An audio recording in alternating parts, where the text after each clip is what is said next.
As a mom of three who is currently pursuing her master's in business administration, there is nothing that I want more, not to just be rich, but to build a lasting wealth, to build a legacy, something sustainable. And just like every building, you don't just wish for it, you make it happen by being intentional. You are intentional with the foundation, the laying of the bricks, step by step, until you arrive at what you desire. So I am very intentional with how I make, save, and invest my money. And I'm going to be sharing with you in this video 7 rules that I'm living my life by that you can equally adopt. I know some of them you may have actually started already, but I'm equally going to be opening you up to new ones. The number 5 is the one that every woman should avoid at all costs, because it is putting so much pressure on you. And the one that I cannot fail to mention first is paying yourself first. If you are a business owner, you should not just be taking money from your business at will. You should be able to pay yourself. And from your profit, you should pay yourself. If you're working a 9 to 5, if you're earning on a monthly, on a weekly basis, learn to pay yourself and divide your money by the 50-30-20 rule. Now, do whatever works for you when it comes to dividing your money, but make sure you are paying yourself. Don't say the money is not enough. I saw a post on Instagram that actually made me laugh. Somebody was talking about savings and putting out money, and somebody said, this money that I'm making is too small, let me save myself first before I can talk about saving any money. And as funny as it sounds, right? Yeah, you want to save yourself first, but do you know you're not saving yourself if you're not putting a part of your money away as savings? You are doing yourself a lot of harm, because it will become a rat race. You are working like an elephant, you're not seeing any of the results. You are working so hard, but there is nothing to it. You are always broke, you are always seeking for urgent 2k, which is not the way that any woman in this community should go. So paying yourself first is going to make you avoid that a whole lot. Please put a part of your money away and put it in high yielding savings, and when it accumulates, you can actually invest. For me, I use piggy vest and fair money. That is where I put my money first before I think about what I'm going to invest in, and then I go on to invest the money. When you leave this money in your regular bank account, you are going to be having deductions upon deductions. But when you put it in a high yielding savings, you wake up every day, you go to your app and you check a percentage has been added to your money. And that is how I want my money to be. Not to say I don't have a regular bank account. I do have a regular bank account. In fact, I'm going to be making another video telling you the number of bank accounts that you really need as a woman. Okay, I have a regular bank account where I leave the money that I use for my day-to-day expenditure. But when I'm talking about putting a money aside, I don't put it in my regular bank account. I put it in piggy vest and fair money. This is not a paid advice. I am telling you how I am saving my money. And then the next thing you want to do as a woman is to have a budget. Now, do you know how some days you have a to-do list, right? And you schedule out the things that you're going to do in a day. Even if you don't stick to it 100%, you find out that even the 80-90% that you're able to do, it makes your whole day organized. You are able to achieve a lot more. And it just feels so good knowing the next thing you're going to do, and you're making efforts to accomplish it. That is how organized your day is when you use a to-do list. Now, you are going to transfer that same energy into having a budget for your money. So when your money comes in, you're not just buying on impulse. You're not just buying anything you see on your Instagram feed or on your WhatsApp status. No, you have a plan for every money that comes to you. You have a plan for your savings and investments. You have a plan for your groceries and utilities. You have a plan for your wants. Yes, that is why I talked about the 50-30-20 rule. So the 50 goes to your utilities, your rent, the things that you need. The 30 can go to your wants. Of course, you still want to splurge as the baby girl that you are. You can dedicate 30% to that, and then you have 20% to savings. And then when you fully master that, you cannot outgrow that and say, okay, I don't want to be saving 20% anymore, I want to start saving more. Very good and fine. But if you are just starting out and you still want to be living the baby girl life, of course you can start with the 20%, right? So please make sure you are sticking to a budget. Don't buy anything you just see and at the end of the day you don't even have need for it. So many of us have so many things in our closet that we don't need. The next hair you see, you like it, you buy it. You know, we are women and we are emotional people. So when something appeals to our emotion, there is a tendency for us to want to get it. But if you are in this community, you don't want to be doing that. You should have a plan for your money. Let your money work for you. Don't just be working for your money. Let your money equally work for you. So have a budget that you're sticking to. I cannot actually stress this point enough. As a woman, you should have an emergency fund. And how do you even build an emergency fund when you don't save in the first place? Sometimes there are emergencies that just come up. You cannot be disturbing everybody. In fact, people cannot see your calls and don't want to pick because they know you are going to be asking them for money. It is highly embarrassing, especially when you are working. And sometimes it makes you become very, very depressed and you are in a low state because you know you are working hard, but you really don't have much to show for it. It is because you are not organizing your money. You are living beyond your means. You can budget your money, take a percentage and put in an emergency fund, and you will see that when there is an emergency, you have something to fall back to. As a mom, I can tell you for a fact that children can just wake up and they will reel something very important that you need. How do you get it if you don't have an emergency fund that you can fall back on? You can be going and you have a flat tire. Where do you run to? If you have an emergency fund, you have something you are always falling back to. And I will advise that an emergency fund should be at least 3 to 6 months of your earnings, and you cannot achieve that in a day. That is the importance of keeping money aside.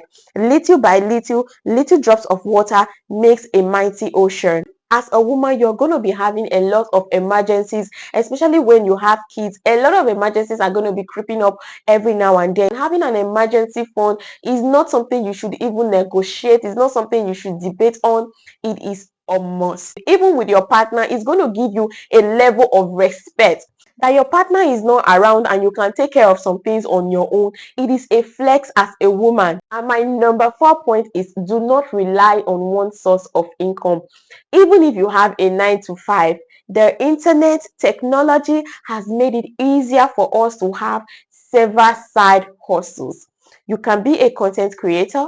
You can share your story that is unique to you, that nobody has, your experiences nobody has, and you can start earning from it. You can be blogging, you can do freelance work, okay? Learn skills on YouTube that you can start freelancing with from the comfort of your home. I have a video where I talked about side hustles that you can do from the comfort of your home. I'm going to be linking it down in the description and leaving it as the end screen. Do well to check out that video. Maybe you can get 1 or 2 ideas that you can leverage on as a woman. Having side hustles in this day and age is not even something you should negotiate on. Do you know that even if you are doing a 9 to 5, you can be drop shipping? Take pictures of things, put it on your story, put it on your Instagram, put it on your WhatsApp. People will contact you for it. When they pay you the money, you can get the product down to them and you get your pay at the end of the day. If you are not using your smartphone to make money in today's day and age, you are wasting your money on data. One of my friends just started a jewelry line and she does not have physical jewelry store. What she does is that she takes pictures of this jewelry, she puts it on her Instagram, she puts it on her WhatsApp, and of course, as her friend, I have to patronize her. I wore it to church and somebody said she liked it. I equally linked her up, and that is how she is now doing well with her jewelry business. She does not have a physical store yet, but she is making sales. That is to tell you that you don't have any excuse not to be making money. Even if you don't have a physical store, your phone is your store. Use it wisely. As a woman, you should say no to bad debt. I mean, why are you buying something on credit that you do not necessarily need? Why are you buying hair on credit?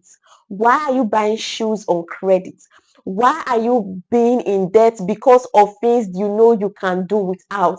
That is a bad debt. If you're not taking a loan for a business, and I don't just mean any business, a business that you have sat down, you have analyzed, you have done your research, and you know how you're going to be making profit, you have drawn out your business plan. In fact, I'm going to be making a video on how to draw out a business plan, a professional business plan. If you don't have a mapped out business plan, you should not be taking a loan, because with your business plan, you know where your money is going, how you are going to recoup that money and even multiply it. You should not be taking a loan. Why are you taking a loan to buy hair, a loan to buy shoes, a loan to buy things that you can actually do without, just to impress people that actually do not even care?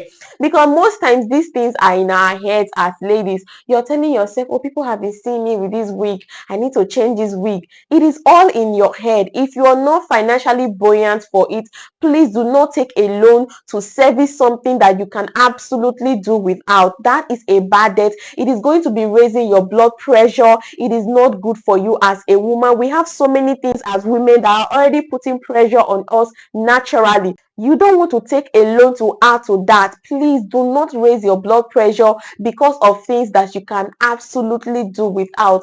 Please, if you're in this community, do not do that. If you're going to take a loan, please let it be for a business that is well thought out, well planned out, well drawn out. There is a map for it, and you know that your profit making is sure, so that you don't run into debt. You are running helter skelter. That is not for any woman in this community. My sixth point is for you to have financial education. Now, I am currently pursuing my master's in business administration, and you would think that, okay, maybe because I studied accounting in school, or I studied biz admin or anything like that, where I'm an artistic person, I have my background in the arts. But because I am a woman who is very intentional about building wealth, about financial literacy, I went on to have my postgraduate in business, and now I am currently studying my master's in business administration. That is the thing that happens when you have an interest. So the first thing is having an interest, and you watching this video shows that you have an interest in finance. So what you need to do is to watch more videos that will impact you, read books that will elevate your financial knowledge. I'm going to recommend The Richest Man in Babylon. So if you are just starting out with reading up in finance, I'm going to highly recommend this book, The Richest Man in Babylon. I have tons of books on finance that I am reading and just elevating my mind with, and you too can do the same. But I will advise that you start with this one, and let me know down in the comments if you want me to have some books recommended for you on finance that you can actually use to level up your financial literacy and experience. It is very important, because knowledge is power. My people are perished for lack of knowledge. Sometimes the things that we suffer are not because there are demons, but because we don't have adequate knowledge of these things. So yes, financial literacy is what you need, that will help you know how to make more money, manage, and of course invest and multiply your money. Now, being a woman, we are very emotional beings, but I will advise you that you should not lose yourself to love. I've been married for the past 9 years, and I can tell you for a fact, do not lose yourself to love. See, I hear some stories and I'm in awe. How can a woman not have her own bank account? Like, every money that comes in goes to her husband's account or to the joint account. I believe so much in mutual joint decisions as a family. That is how to make your family stand and, of course, bring unity and cohesion. But you should have your own account as a woman. Do not even make that mistake of not having an independent account that is your own. I'm still going to be making that video on the number of accounts that you need as a woman. Please do not make that mistake. You need your own account. It is too risky not to have your own account. Have a joint account where you put resources together to achieve things in the family, but you must have your own independent account. Be that woman who is not just going to be rich, but is going to be wealthy and have a legacy. Let me know down in the comments which of these ones you are already doing and the ones that you're going to be adopting from this video. Thank you so much. If you found value in this video, don't forget to hit that like button. Also subscribe to this channel for more amazing content like this. Thank you so much, and of course, see you in this video where I talked about side hustles that you can do from the comfort of your home.